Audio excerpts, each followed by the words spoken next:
Isibak sa pwesto ang 13 tauhan ng PNP-HPG matapos magkamali daw ng rirespondehan dyan po sa Santa Maria sa Bulacan. Kalagitnaan ng pagsira ng Bureau of Customs ang mga smuggled na sigarilyo sa isang bodega nang biglang dumating ang mga nagpakilalang tauhan ng PNP-HPG. Naantala nga ang operasyon ng BOC pero agad silang nagpakita ng valid mission order. Hininga naman nila ng dokumento ang mga taga-HPG pero walang naipakita ang mga ito.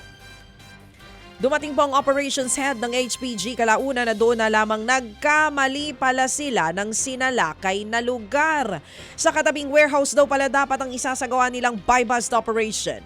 Umalis din ang mga pulis at ipinagpatuloy ng customs ang pagsusunog sa aabot po sa 430 million pesos na halaga ng mga sigarilyo. Plano daw ng mga kawani ng BOC na magsampa ng kaukulang reklamo laban po sa mga tauhan ng PNP-HPG. Bakit nagkamali? Wrong intel? Saan ka naman nakakita ng ganon? Yung katabing lugar pala. Tapos, mali. It's a prank. Natuloy ba yung pagsalakay dun sa dapat ay area ng buy-bust operation? Yun ang concern Na-warning ko, na, no? At ano daw ba dapat ang pupuntahan nila dun sa area na yon? Hindi na rin sinabi sa balita. Sana bigyan tayo ng update. Anyari? Sayang naman ang mga confidential at intelligence funds kung nagkakamali tayo ng mga ganyang Address operasyon. pa lang, mali na agad ng napuntahan. Paano ba naman yan? Paano ba namang hindi ka magdedemand ng audit Ang niyan? tawag doon yung usong show dati dito sa TV5. Wow, Wow, mali. Pwede, no? First episode to ulit. Ay, nako. Samantala mga kapatid, naipit sa gitna ng dalawang truck ang isang kotse sa National Highway sa Santa Fe, Leyte noong Huwebes. Base sa investigasyon, nakatigil ang dump truck sa kalsada dahil naka-red ang traffic light. Nasa likod naman niya ang isang sedan. Hanggang sa dumating ang isa pang truck sa kanilang likuran at nabangga ang kotse. Ligtas naman ang driver ng naipit na sedan. Nagkaaregluhan na ang mga sangkot na driver. Samantala, pinagpapaliwanag po ng Land Transportation Office ang jeepney driver na sangkot sa insidente ng road rage, dyan po yan sa San Mateo sa Rizal. Sinuntok ng tsoper ang pinto po ng kotse. Nagdulot nga yan ng matinding traffic. Hindi pa malinaw kung anong ugat ng kanilang away. Ipinatawag na po ng LTO ang jeepney driver na suspendido din ang lisensya.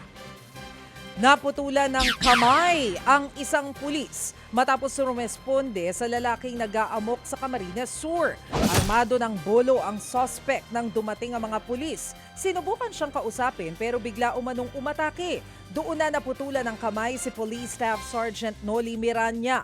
Sugatan din ng suspect na nabaril naman ng pulis sa binti at paa. Nagpapagaling na ang pulis. Nakakonfine din ang suspect dahil sa mga sugat na tinamo. Inaalam pa kung totoong may problema sa pag-iisip ang suspect at kung makakasuhan ito. Isinara na muna sa mga motorista po ang kalsada sa Barangay Chavayan sa Sabtang, Batanes dahil po yan sa landslide at rockslide. Humambalang po sa daan ang mga gumuhong lupa at bato. Kasunod pa rin yan ng malakas na buhos ng ulan simula pa nitong Sabado. Nagsasagawa na po ng clearing operations ang DPWH. Mga kapatid, patuloy po kayong tumutok sa 105.9 True FM para sa totoong balita, impormasyon, music and entertainment. Mag-subscribe sa aming YouTube channel at podcast at sundan nyo kami sa Facebook, Instagram, X at TikTok sa True Network PH. Bisitahin din po ang aming official website, truefm.ph. At panoorin din kami sa True TV Signal, Channel 19. Kami po ang 105.9 True FM. Laging true sa'yo, kapatid.